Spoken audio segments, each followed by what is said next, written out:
هنعمل النهاردة أحلى وأسهل وألذ طريقة لكيكة السنيكرز بطريقة سهلة وحلوة قوي وبالشكل الحلو ده، وطبقاتها من جوه بجد شكلها حلو جدا كده زي ما احنا شايفين.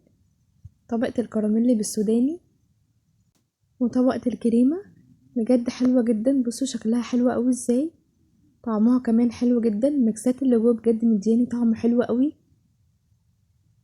طبقة الكريمة مع طبقة صوص الكراميل بالسوداني مع طبقة فادج الكيك بجد كان طعمها فظيع. لو انت اول مرة تشوفيني، انا رحمة فراج ودي قناتي. ما تنسيش تشتركي في القناة وتفعلي زر الاشعارات عشان يوصلك اي جديد بنزله. بصوا شكلها حلو قوي ازاي. يلا بينا نشوف الطريقة والمقادير عاملين ازاي. هنا اول حاجة معايا كان معايا الفادج كيك، ودي عملنا طريقتها في الفيديو اللي فات. وهنا كانت لسه طالعة من الفرن، هنغطيها لحد لما تهدى ونشوف الخطوة التانية بعد كده. تاني خطوة معايا وهي خطوة الكراميل بالسوداني. معايا كوباية ونص من السكر. حاولي على قد ما تقدري يكون سكر الحباية بتاعته ناعمة عشان يبقى سهل معاكي في التسييح. هنحطها على نار هادية ونسيبها تتسيح براحتها قوي. ومعايا ربع كوباية من الزبدة متقطعة مكعبات بالشكل ده. وبعدين هنحضر مع بعض معلقتين من القشطة المعلبة. انا هنا القشطة هنا بالنسبة لي بديل ككريمة الخفق، تبقى سعرها ارخص بكتير من كريمة الخفق. يعني العلبة هنا مكلفاني 10 جنيه. هي قشطة نباتي بالشكل ده. بدأت ان انا احط معلقتين وعليهم ربع كوباية من اللبن، وهنقلبهم كويس اوي مع بعض. وبكده نكون عملنا بديل كريمة الخفق. هنروح بقى نشوف السكر مع بعض. هنا بدأ يتكرمل زي ما احنا شايفين بالشكل ده. هناخد بالنا قوي من اللون. هنا الكاميرا مغمقة اللون شوية بس هو لونه افتح من كده. وهنا يكون السكر اتكرمل معايا كويس اوي، مفيهوش حبوب خشنة زي ما شفنا في الاول. وهبدأ انزل بربع كوباية من الزبدة وهنقلبها كويس اوي لحد لما تسيح معايا على نار هادية. هيبدأ يفور معاكي، ما تخافيش بس خلي بالك اوي من الخطوة دي. بعدين نزلنا باللبن والقشطة اللي احنا عملناهم مع بعض وهنقلبهم كده، وهننزل عليهم بمعلقة القشطة بالشكل ده. يدوبك دقيقة بس على النار وهنطفي عليه. هنعمل خطوة هنا عشان لونه يفتح معايا ويبقى زي الكراميل الجاهز، ان احنا هنروح نضربه في الكبة وهيديني اللون الحلو قوي ده. بصوا لونه هنا حلو قوي ازاي بعد ما ضربته في الكبة. لونه زي الجاهز بالظبط، يمكن احلى كمان. ونزلت عليه بكوباية من السوداني المحمص بالشكل ده، وهنقلبه مع بعض. وبكده نكون خلصنا طبقة الكراميل بالسوداني. بصوا بجد لونها حلو قوي قوي ازاي، وكمان طعمها حلو جدا. هنسيبها بقى لحد لما تهدى معايا ونروح نشوف الخطوة اللي بعد كده. تاني حاجة معايا طبقة الجبنة مع بعض، طبقة كريمة الجبنة. اول حاجة معايا ربع كوباية من الزبدة تكون في درجة حرارة الغرفة. هنخفقها بالمضرب الكهربائي زي ما احنا شايفين بالشكل ده عشان لونها يفتح معايا. وبعدين هنزل عليها بمعلقتين كبار من السكر البودرة، وهنزل عليها ب8 قطع من الجبنة المربعات. لو مش موجودة عندك ممكن الجبنة الكريمية، لو مش موجودة ممكن نستخدم البودر تشيز. وهنخفقهم كده بالمضرب الكهربائي. بصوا هنا ما ينفعش ان انا اضربهم وهما كده، لازم معايا اسيح الجبنة مع السكر مع الزبدة بالشوكة زي ما احنا شايفين بالشكل ده. ولما يندمجوا ببعض هبدأ ان انا اضربهم بالمضرب الكهربائي زي ما احنا شايفين كده. بصوا هنا ساحوا مع بعض ازاي. هنبدأ بقى هنا خطوة المضرب، هنضربهم عشان لونهم يفتح معايا بالشكل ده.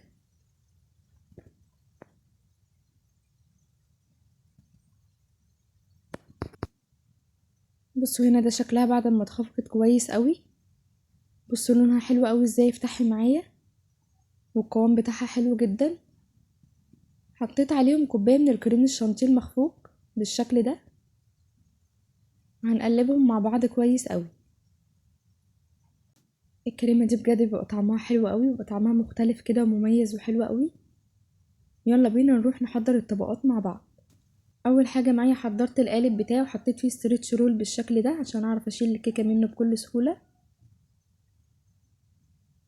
وهنا طبقة الكيك فادج. هنبدأ نقيس كده زي ما احنا شايفين على قد القالب القاعدة بتاعته من تحت. هنقطعها بالشكل ده.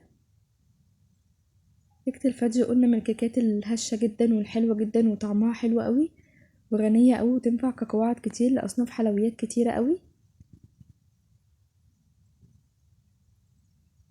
هنبدأ ننزلها في القالب بالشكل ده،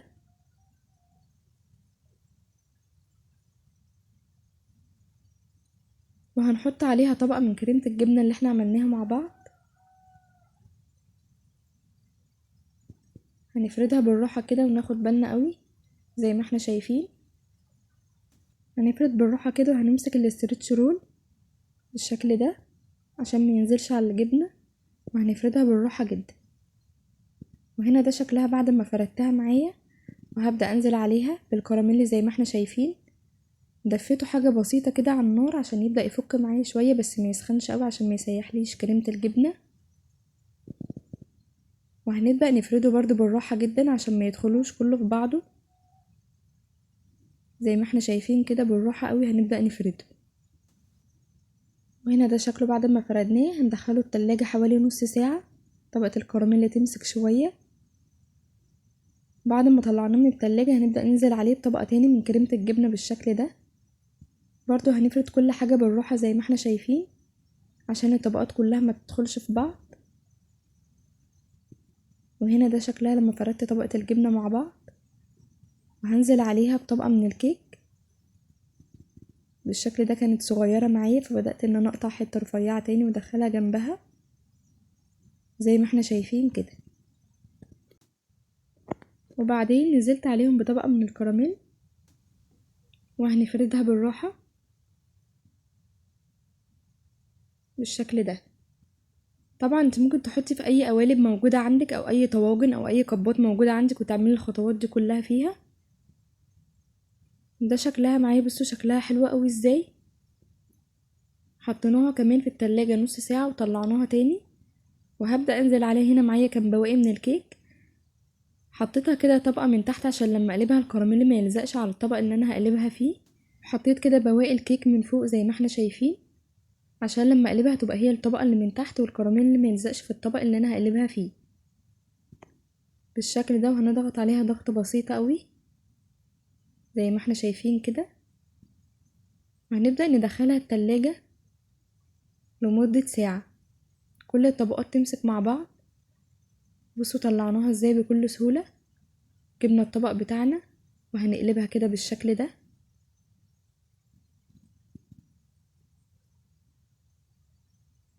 شكلها بجد حلو جدا جدا. بدأت ان انا كده اجلسها من فوق بباقي كريمة الجبنة زي ما احنا شايفين عشان لما احط عليها من فوق جانيش الشوكولاتة بالسوداني يبقى شكلها مظبوط. حاجة بسيطة بس كده يظبط لي الشكل. بدأت ان انا احطها على شبكة وتحتيها صينين من الاستانلس عشان اي صوص يقع من تحت واخده تاني ما يترميش. بدأت ان انا عندي كده محضرة جانيش شوكولاتة بالسوداني.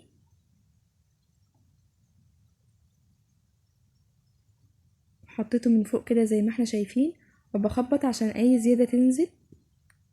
وبعدين هسيبها في التلاجة مش اقل من ساعتين. انا سبتها من بالليل للصبح وطلعت معايا بالشكل الفظيع ده. بجد شكلها حلو جدا جدا جدا. روايحها وطعمها بجد كانت حلوة قوي. الطبقات من جوه والميكسات كان طعمهم حلو جدا مع بعض. كيكة الفادج وعليها كريمة الجبنة وعليها صوص الكراميل بالسوداني وعليها الجناش من فوق بجد كانت فظيعة. كانت حلوة قوي قوي قوي قوي. جربوها حتى لو كمية قليلة جدا. هنبدأ بقى نشوف الميكسات مع بعض شكلها عامل ازاي. بصوا هنا تقطيعتها بجد وشكلها حلو قوي والطبقات من جوه حلوة قوي ازاي.